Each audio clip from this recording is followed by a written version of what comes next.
Shri LP Feral भारतीय command के भूतपूर्व प्रधान सेनापति रहे हैं। उनकी परकाया प्रवेश में गहरी रुचि शुरू से ही थी, अतः भारत आते ही उन्होंने इसकी गहरी छानबीन और अनुसंधान करना शुरू कर दिया। भारत के ऐसे सिद्ध योगियों की क्रियाओं से वे बहुत पहले ही प्रभावित हो चुके थे। अब उन्हीं के शब्दों में उनकी आंखों देखिए एक प्रत्यक्ष घटना का वर्णन इस प्रकार है। श्री फेरल कहते हैं, 1937 में भारत में एक उच्च फौजी पद पर काम करने आया। हिंदुओं का एक रहस्यमय देश भारत मेरे लिए एक नया प्रदेश था, जिसके बारे में मैंने बहुत कुछ पढ़ा और सुना था। इसलिए अवकाश के समय मैं भारतीय भाषाओं, प्रथा, पद्धतियों, धर्म संप्रदायों और विशेष रूप से मुक्ति प्राप्त करने के सिद्धांतों का अध्ययन करने लगा। परंतु एक घटना ने भारतीय साधुओं के रहस्य की ओर अचानक ही मेरे मन को खींच लिया। मिस्टर फेरल कहते हैं, यह घटना 1939 के आसपास की है। असम बर्मा की सरहद पर एक नदी के किनारे मैं कुछ अफसरों के साथ एक फौजी योजना में बिजी था। नदी के दूसरे किनारे पर घना जंगल था और बीच में नदी का गहरा नीला जल शांति से बह रहा था। इसी बीच काफ़ी दूरी पर नदी के पानी में हम सब ने कोई चीज़ बहती देखी। उत्सुकता मिटाने के लिए मैंने एक टेलीस्कोप दूरबीन लिया और सामने देखा। वह नव युवक की लाश थी, जिसे नदी के बाहर निकालने के लिए एक सफ़ेद दाढ़ी वाला अस्थि कंगाल मात्र बूढ़ा आदमी कोशिश कर रहा था।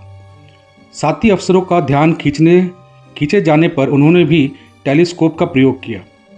हम सब ने देखा कि उस बूढ़े आदमी ने लाश को बाहर निकाला और उसे वह नज़दीक के एक पेड़ के पीछे ले गया। कुछ समय तक हम बारीकी से देखते रहे। फिर हमने आश्चर्य से देखा कि वह लाश, जिसे हम मरा हुआ समझ रहे थे, उसी गीली पोशाक में एक जीवित आदमी की तरह चलती जा रही थी। मैं हक्का बक्का रह गया और मैंने तुरंत सीटी बजाई। इस पर मेरे कुछ आदमी आ गए। उन्हें उस व्यक्ति को पकड़ने का मैंने हुक्म दिया, जो कुछ मिनट पहले एक लाश के रूप में था। उस आदमी को पकड़े जाने पर दफ्तर में मेरे सामने पेश किया गया। मैंने उससे पूछा, तुम कौन हो? कुछ समय पहले तुम एक मुर्दा आदमी के रूप में बहे जा रहे थे और अब तुम जिंदा हो। यह सब क्या रहस्य है? वह बूढ़ा आदमी कहाँ गया? इसके जवाब में मैं अचंभे में रह गया जब उसने कहा कि वह स्वयं बूढ़ा आदमी है। अधिक सवाल जवाब करने पर उसने रहस्य उद्घाटन कर दिया। वह कहता है कि वह योग जानता है। कड़ी तपस्या करने से वह ऐसा तरीका जान गया है जिससे वह शरीर बदल सकता है। वह अपनी इच्छा से आदमियों या प्राणियों के शरीर में अपनी आत्मा को प्रवेश करा सकता है, परंतु एक जीवित व्यक्ति के शरीर में आत्मा का प्रवेश कराना पाप है। इसलिए बूढ़ा होने पर जब वह किसी नवयुवक की लाश देखता है, तब वह उसमें अपने प्राणात्मा को प्रविष्ट करा देता है, क्योंकि बूढ़े शरीर में चलना फिरना भी कठिन हो जाता है। मेरे लिए यह समाचार बिल्कुल एक चमत्कार की तरह था। मैं इस पर विश्वास ना कर सका। मैंने पूछा, उस बूढ़े आदमी का शरीर कहाँ गया?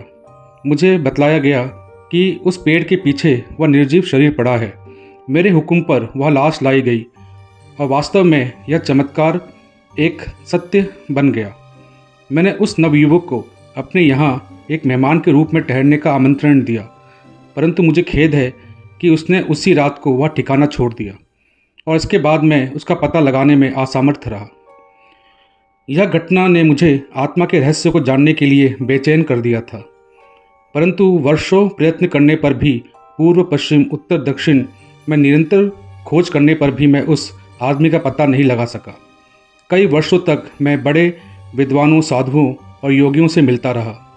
वे योग, वेद तथा गीता के सिद्धांतों पर प्रकाश डालते रहे, परंतु कोई भी व्यवहारिक परीक्षण द्वारा इन्हें दिखाने में सामर्थ्य नहीं हुआ।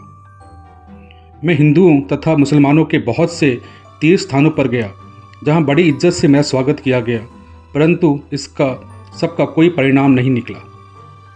मिस्टर फेरल के जीवन में बहुत सी चमत्कारिक और रहस्यपूर्ण घटनाएं घटी। उनमें से एक घटना उन्होंने और वर्णन किया है, जिसको मैं अगले वीडियो में आप सबके सामने रखूंगा। तब तक के लिए हरे कृष्णा।